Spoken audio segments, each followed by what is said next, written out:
Ignition sequence start. 6, 5, 4, 3, 2, 1, 0.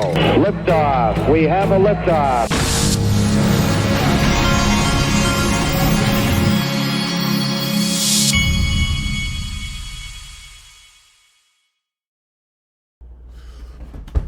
Hey everybody, this is the Digital Asset Investor, and I gotta say, he called it.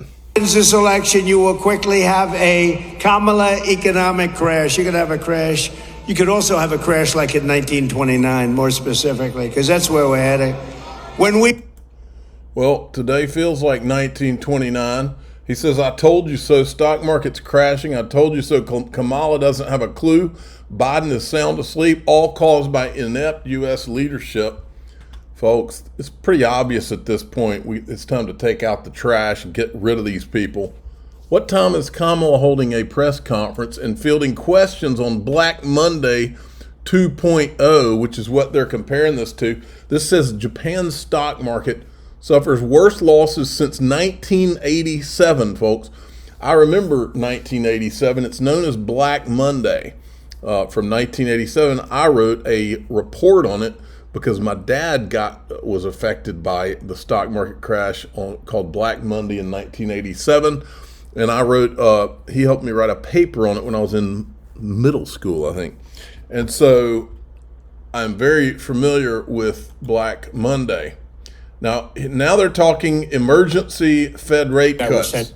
Sends, I think, a pretty negative sign to markets because it suggests either A, the Fed is so worried about liquidity and functioning of the financial system that they need to cut aggressively, or they believe the economy is decelerating at such a rate that the Fed needs to cut that much. So I actually think the signaling, you might get a bounce in the markets, but I think the overall signaling that would send to risk assets would be a negative.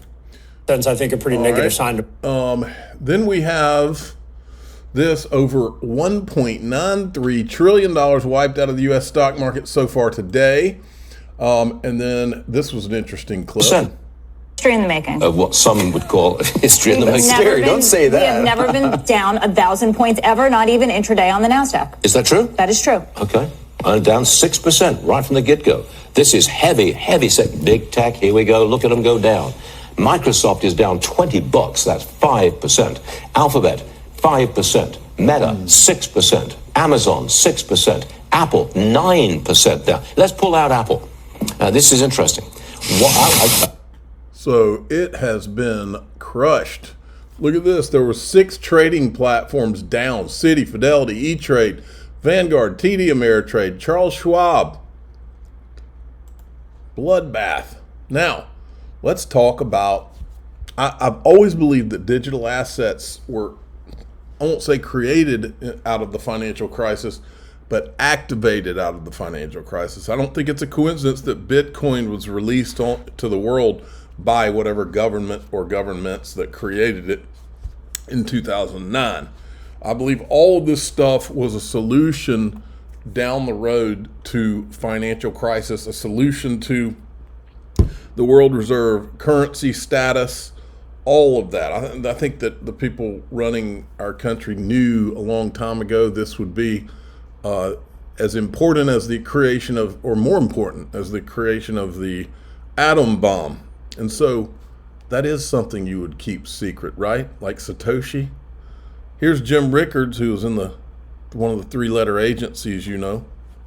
And that started at 50, you probably fiasco. A lot of people, I mean, well, if you're under, 50, you probably never heard of it. And if you're over 50, you may barely recall it. But I lived through it. I negotiated that bailout. And we were hours away from closing every market in the world. That didn't happen because we did the bailout. But it was a close run thing, as Wellington said. And we were hours away from shutting every market in the world. Everything like, the hedge fund was over leveraged. Okay, fine. But it started with Russia. It started on August 17th, 1998, when Russia defaulted on their internal, external debt and devalued the currency. And then that started a cascade because, Credit Suisse was a big underwriter of Russian bonds. We had some long-term capital, but we didn't lose money. We didn't lose that much money on Russian bonds. We lost money on everything else, on $1.4 trillion worth of derivatives when spreads widened because it was a full-scale global liquidity crisis.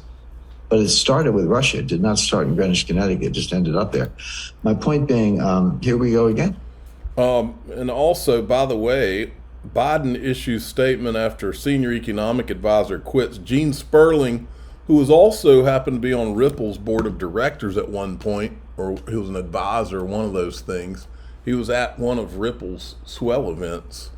I just happened to buy the XRP dip today. Wanted to show you, give you a little reminder video on today. Is 10 years out on the financial crisis, we still don't have the infrastructure perhaps to prevent the next one. And I think this is where digital assets can really help, because an efficient digital asset can really solve some of the key problems in global liquidity. You know, the world's got trillions and trillions of dollars tied up in liquidity just to get around how clunky the movement of value is around the world. If with a really efficient digital asset, something like XRP, again, that's what we believe will be the most efficient, you can now reduce trillions and trillions of capital from being tied up.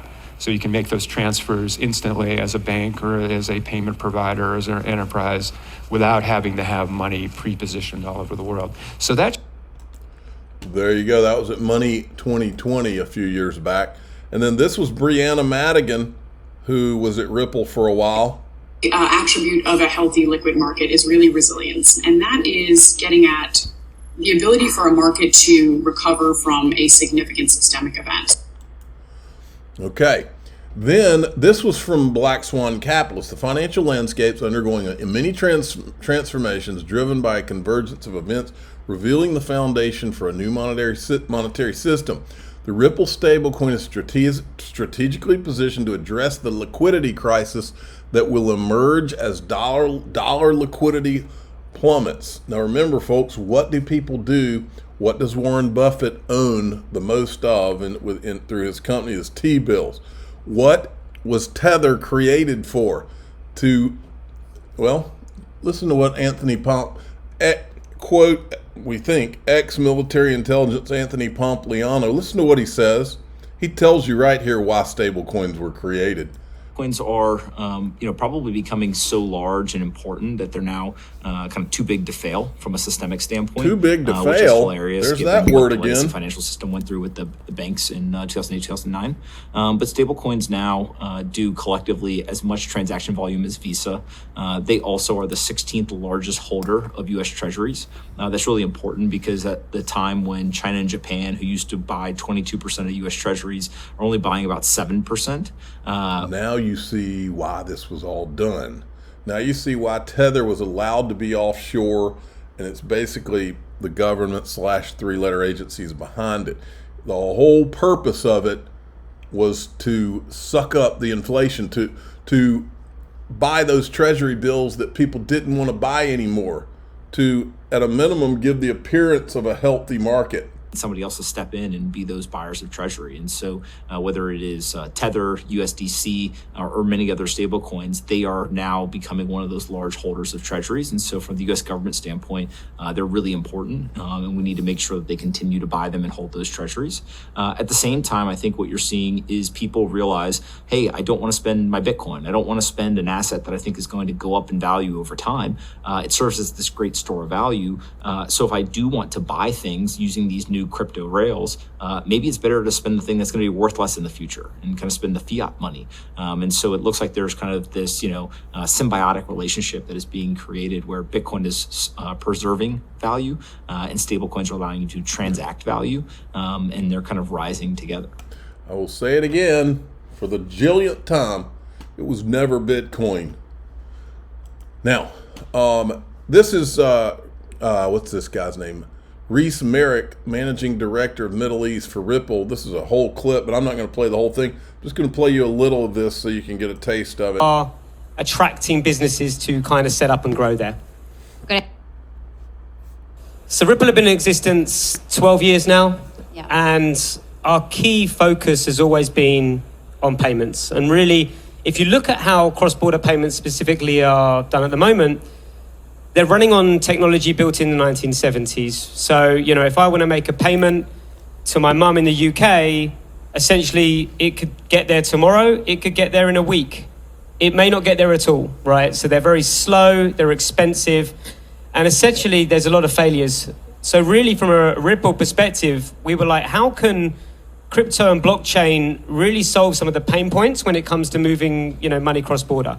And we believe that XRP and the XRP ledger really solves those inefficiencies to move money like information does today. Like I can send an email to anyone in the world and they're going to get it in a few seconds. Okay. Like I mentioned, if I send money, there's no real, telling of when that's gonna arrive. Okay, so Okay, now in DAIXRP.com, we're going to talk about Unit 9. And if you're wondering what Unit 9 is, come into DAIXRP.com. I'm the digital asset investor. I'm not an investment advisor. This is for entertainment purposes only. Please subscribe, hit the like button, tell your friends and family. Away we go.